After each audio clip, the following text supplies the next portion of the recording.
I'm Stuart Thomson, editor of Digital TV Europe. I'm here with Andrey Kolodyuk, who's the founder of Divan TV. Andrey, OTT and subscription VOD, two separate things, but what are the challenges facing providers, particularly of subscription video on demand services, in Central and Eastern Europe and in the market you deal with, the CIS? Well, in CIS markets, the main challenge is probably piracy. It's number one. This is region very price sensitive. That's why the international rivals like Netflix with the $10 per month probably don't have a choice in terms of the broader audience. And also the specific thing about this market that the most watched content is from TV shows, international, local ones.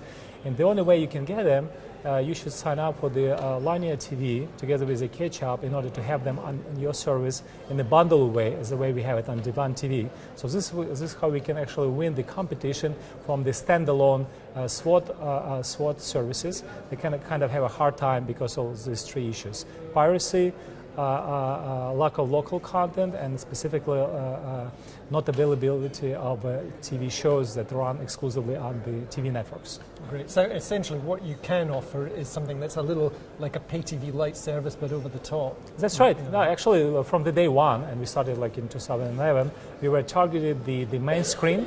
75% of our users still watching on smart TV. And the compatible device like mobile and mobile devices and the web is still kind of a secondary one, the main was smart TV. So basically, we provided something that is pretty much unique. You will not believe, but even people like the skip an advertisement and catch-up mode is still a novel service for them. Yeah. And this is differentiated from the cable and satellite services because all of a sudden, how can I skip advertisement? They're not got used to it.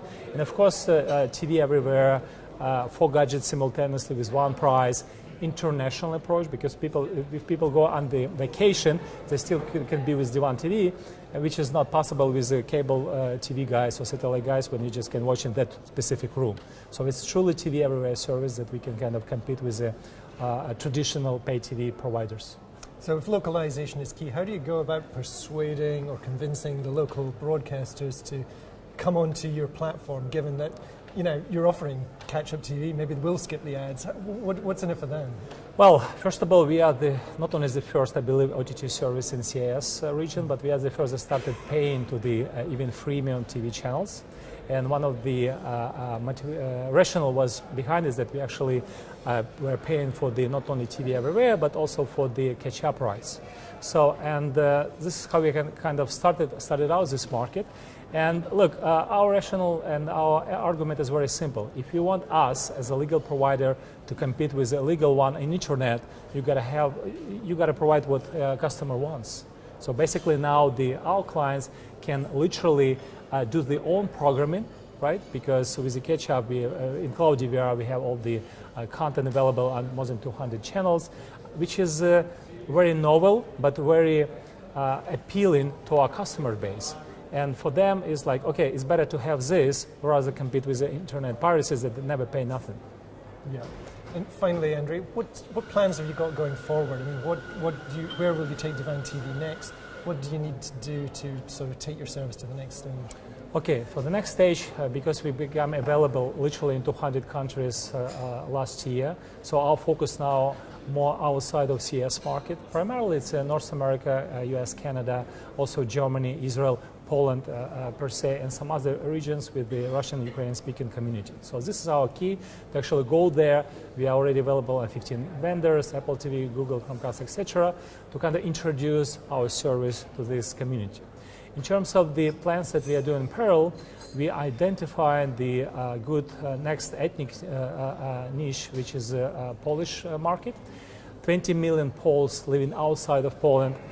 Fortunately, very limited piracy competition at that end. That's why we are now in the talks with the Polish aggregators, with the Polish TV networks that have a global rights in order to localize our service to the Polish community. This is going to be our next step.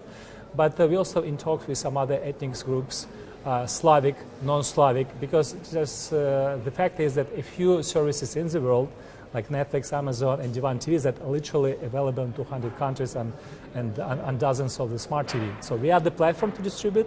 Now we're in talks with the content aggregators, whatever is niche they think, in order to reach the customers which are now globally everywhere. Right. So this is our next plan, and eventually I believe that Divan TV will be a part of the global company, because this is what's happening in terms of consolidation of that market. And I'm not talking only regionally, because the CIS market itself is a different story. I know there are 4 OTT operators there in talks for M&A stuff, but Divan TV is pretty much a unique position because we are targeted ethnic groups living globally rather than locally. Of course, each particular market is a different story, but we give this, but because our clients, they are moving everywhere. Like myself, I literally live in the cloud. So basically, the many people now go on vacation, work, travel, and etc. And they want to be with their live content whenever they want, on any gadget they have a screen. So this is our future, and I look very appealing, and I'm positive Divan TV is going to be a good story. At least we work for 6 years for that. Great. Andrey, thanks very much. Thank you so much.